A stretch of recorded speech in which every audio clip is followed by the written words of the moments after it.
ဒီနေ့မျှဝေမှာတော့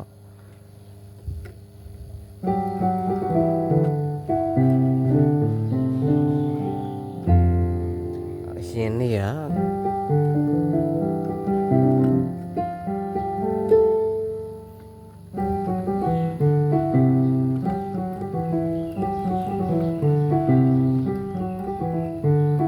ဒါလေးကိုတီးမယ်ဒီနေ့စုံတီးလိုက်G နဲ့ F ရှက်ကိုစုံ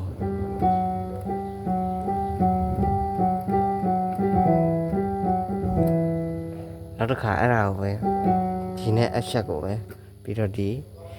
E လေးပါစုံတီးတယ်လွယ်ပါတယ်ပြီးတော့ဘယ်ဘက်ကလက်သက်ကျွဲက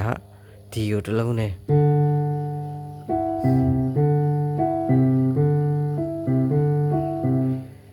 ပြီးတော့ဒီလက်ညှိုးနဲ့တက်ကလေးက E နဲ့ F ရှက်ကိုပြောလေပြီးတော့လက်သန်းက C ကိုတစ်လုံးနဲ့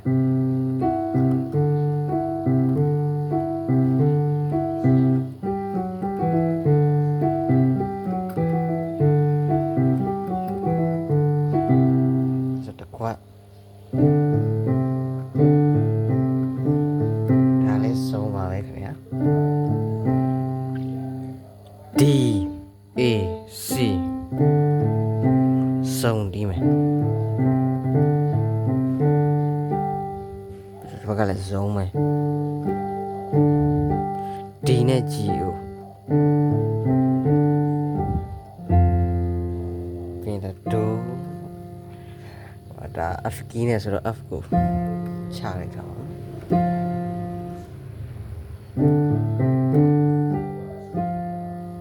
โอเคဆို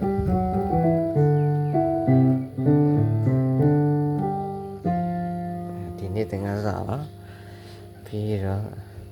အဆက်ကိုပါတစ်ခါလေးပြလိုက်မယ်နော်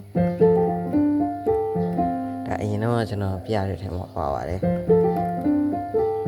ကြားတော့ဆိုပြီးကျွန်တော်ပြထားတယ်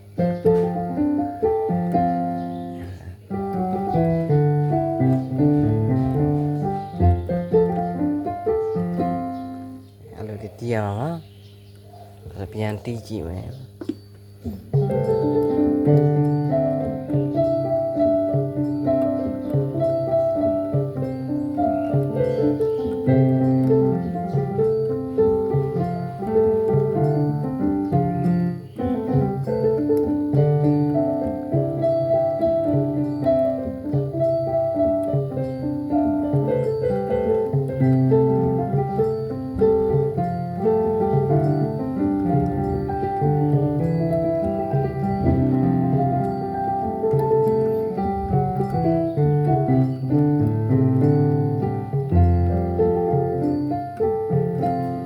ပြီးပါပြီ